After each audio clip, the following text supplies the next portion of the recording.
Welcome back to Counterculture. You're Pastor Mark. I should try that in harmony, but you won't sing the melody. Yeah, you'll just say the melody. I won't.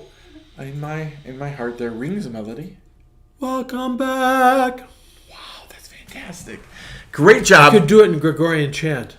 You know, I fell asleep once listening to Gregorian chant. It's very relaxing. I paid money to go see it, and then I fell asleep. Okay. That was a good nap. Okay. It's fantastic. Right. Michael Talbot, man, he put me to sleep. Yeah, wow. yeah, I got you. Okay. All right, are you ready? Yep. All right, Romans chapter 12. Yep. Super familiar. Yep. Can you read the first two verses for me? Yep. Thank you. Yep. Therefore, I urge you, brothers, that would be sisters too, by the way, included, in view of God's mercy, to offer your bodies as living sacrifices, holy and pleasing to God. This is your spiritual act of worship. Do not conform any longer to the pattern of this world, but be transformed by the renewing of your mind. Then you will be able to test and approve what God's will is, his good, pleasing, and perfect will. All right, so I got a question for you. Controversial question. Are you ready?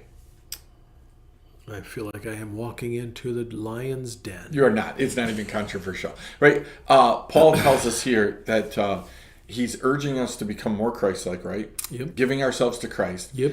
But he hinges it on this idea of a renewal of mind. Yes. Right? So again, do you think, Pastor Mark, do you think today that our church services are built towards a renewal of people's mind, or more likely a renewal of people's feelings? Well, it depends on where you're at. Fantastic. Some Perfect answer. churches Give me do it. that. Some Tell me. churches don't. Okay. Tell me how to do it. Tell me whether you think overall, are we focused more on renewing people's feelings for God? Or Okay, so who's your question directed to? Pastors, or are you talking about Christianity in general? Because pastors, if they are focused on growing their church and, it's all got to be about the show, then there is a good chance that they are focusing more on people's feelings. And that's not necessarily a bad thing, but it can be. But if we're focused on helping people grow in the Lord, then we're going to speak the truth in love. It's not a popularity contest. I'm not going to change my name to Marky Mark to, let's go hear Pastor Marky Mark at the Nazarene Church so that we can, because he's like all cool. You got the bling. So I got the bling over there on the wall, yes. So,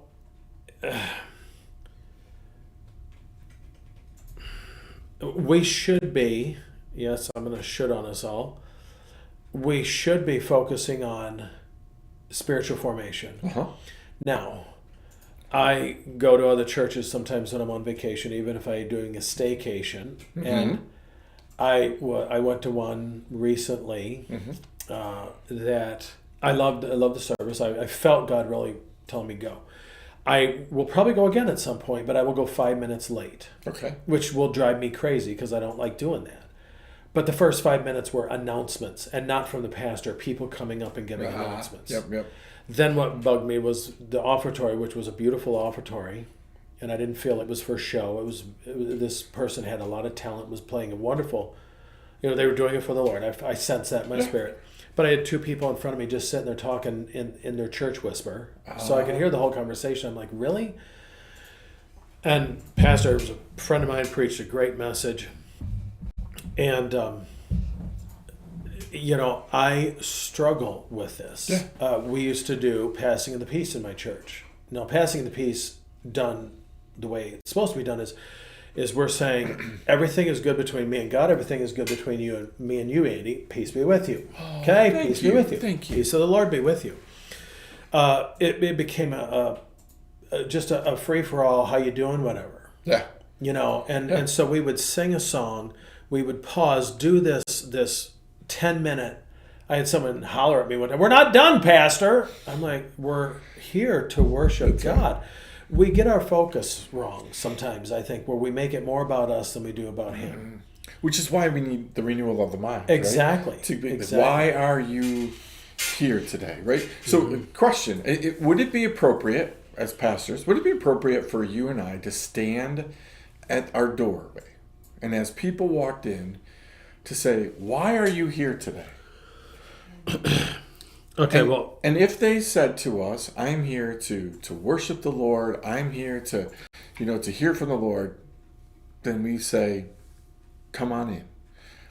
But if they looked at us and said, because it's Sunday, this is church, this is what we do, I have to be here, or my wife's dragging me here, or my husband's dragging me here, or my kids, would it be appropriate to say, no, go home?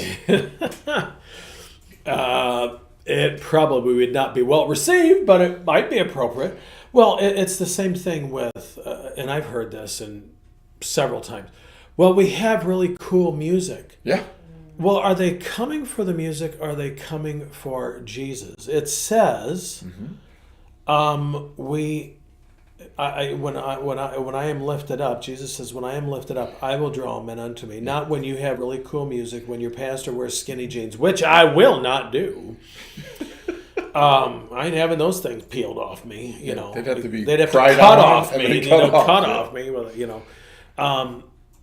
It's not about us, and we make it about us so much. Now we come into church, and God starts moving, and He starts saying, "Okay, I do need to talk to you about your spirit, or whatever." Brings Holy Ghost conviction.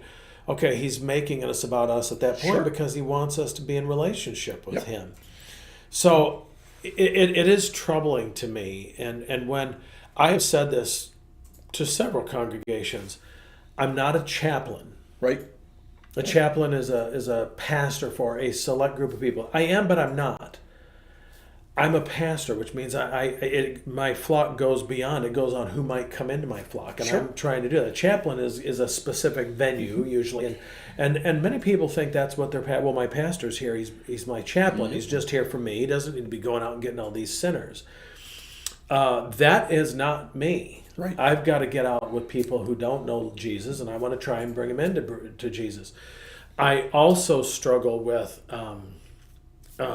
so-and-so's got a birthday today. We need to acknowledge them. No, we don't. Yeah. It's kind of we don't. Because then we're making about them, and it's not about Are these the same Lord. People who stay home when Jesus' birthday is on a Sunday? Yes, but then they come out. Yeah, right. There you go. We need to acknowledge. So we need to sing or birthdays. it's like, we need to. Their anniversary. We need to acknowledge their anniversary. But then you forget it the next week. Someone's anniversary the next week. It's like, well, Pastor, now they're upset. So how about we just not worry about that, and we just come to worship God and to focus on God and what He may say to me, to us, and I've used this. I'm not a cruise director. And I'm not an activities director at a nursing home. I'm not here to entertain you and to give you, all these things that to do so that you feel like, oh, well, yeah, we're all connected. If we cannot connect on our own. Yep. And I had someone say this to me one time, and they said, Pastor, I got a complaint. It was 5 minutes before the service started. They said, I don't mean to complain. I said, well, then don't. I said it to them. Don't complain. I got to preach here in a few minutes, and I really don't want to be thinking about your complaint. Yep. But they complained anyway. And here was their complaint. They said, I want us to do that greeting time after. And I said, well, we do have a greeting time. And they said, we do? I said, yes, before church. Oh, she says, well, I don't get here until like 2 minutes before the service starts. I said, well, then you missed it. I said, but the good news is we have one after church. Well, she says, well, I'm always talking to my friends. I don't have time. And said, the same ones you talk to throughout the week every day? Well, yeah. You missed it. You missed it, And so we would sing, do an opening song, and it would be this, wow, you would feel the presence of the Lord come in and say, oh, now we're going to have a free-for-all greeting everybody. Mm-hmm. Not passing the peace, but just saying, oh, how was your doctor's appointment? How's your goiter? Or whatever's going on, And I had to just say, yeah. And here was the good news: the Lord ran interference for me. Someone said, "Well, we know, Pastor, you're a germaphobe, and that's why we don't do the passing of the peace and more." I said, sounds good to me. I'm not going to argue with you. So let me ask you a final question. Like again, our hope is that people renew their minds. Right? Yeah, absolutely. And our hope should be in culture today that we should be praying for the renewal of people's minds, not the renewal, the revival of their feelings. Oh, I love Jesus more today than I did yesterday. That's great. That's fine. I hope you do. So if you and I stood at our church doors at the end of the service, right, and we said, listen, before you leave, or in order for you to leave, I need you to tell me what are the worship songs we sang, and also tell me a little bit about the sermon that I preached.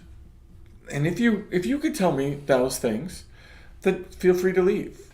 But if you can't tell me those things, then I think we need to do this service again. Go back and sit down. We'll do it again until you get it, right? If we were to do that, how many people do you think would be back to church the next day? Tell me. Not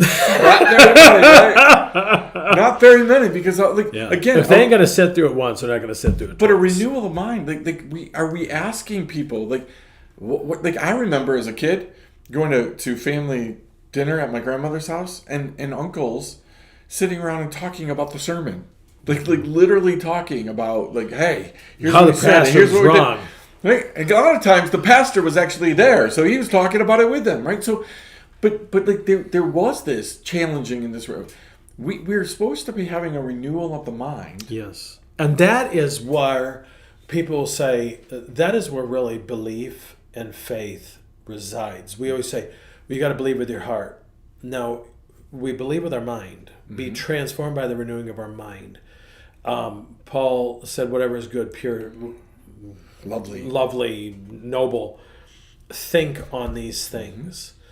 Our beliefs always start here before they, now I've had some people say, well, they're already here. They just go to our mind and we forget. Okay, either way, somewhere along the line, we got to bring our mind into it and think through our theology and through our belief systems. And part of the problem is we are not willing to offer our bodies, which you could probably include in that. My brain is part of my body, which is where my thinking and my mind comes from. So we're not willing to surrender ourselves. Now I come out of I'm a Wesleyan, and we talk about our big thing is entire sanctification. People, and I get tired of arguing with people about it because they are discussing it with people because they don't want to listen. They get an idea of what that means, and they don't know what it means. And it is biblical. It's out of 1 Thessalonians. May God sanctify you through and through, or entirely. Mm-hmm. And what it means is we're surrendering ours. God, you have me today. I am offering my body as a sacrifice. And a sacrifice does not come out of it. It's like the kamikaze pilot that flew 42 missions. He didn't quite get the idea. Yeah. Okay? We sacrifice, and sometimes that is, Paul said, we die daily. That is a sacrifice. We surrender ourselves. God, everything. I have everything. And show me if there is something I am holding back. And sanctify. Why would I want to be partially holy? Why would I not want God to deal with the sin in my life? That's why Christ came to put to death sin, death, and hell. So we can be victorious. We don't have to live. That is the radical optimism of grace, is that we can get better, and that we do not have to live under the power of sin, that we can live free from it, which is, and God sanctifying us entirely. He doesn't want, you're going to go out and paint part of your barn. No, you're not. You're going to paint the whole barn eventually. Well, I've seen your barn. Maybe I was just going to say about that you know example. What I'm saying? So why would we not want God to we go on to completion? And he says, and completion is perfection. So we get all hung up on the word perfection. Be perfect as your Father in heaven is perfect. It is talking about completeness. It is talking about wholeness. And that is, if we're to be like Christ, then that is what is going to happen. And I don't want to be half like Christ.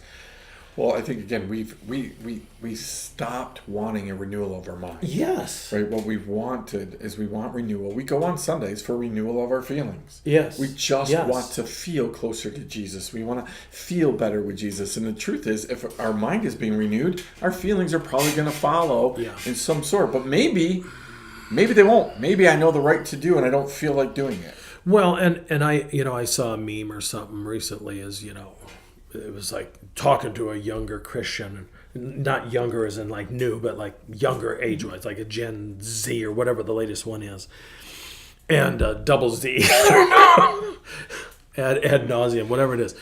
And it's like, they have like the little thing, where did you, where does it say that I can't cuss or I can't drink as a Christian or I can't sleep around as a Christian? That's like that generation or whatever. And then the next one says, in the Bible. Because we have so many Christians that aren't even reading their Bibles. They're not wanting to read it. They just, I just want, because it's all about love, gotta love. And what we translate that to mean is, you just keep doing what you want because God loves you. No. That's fantastic. That's a great place to leave us right now with like, no. So that the next time... No. Okay. Oh, Colin, listen, we hope that you come back next time, or maybe you'll find an answer to the why not no. We'll see you next time on Counterculture. Grace and peace.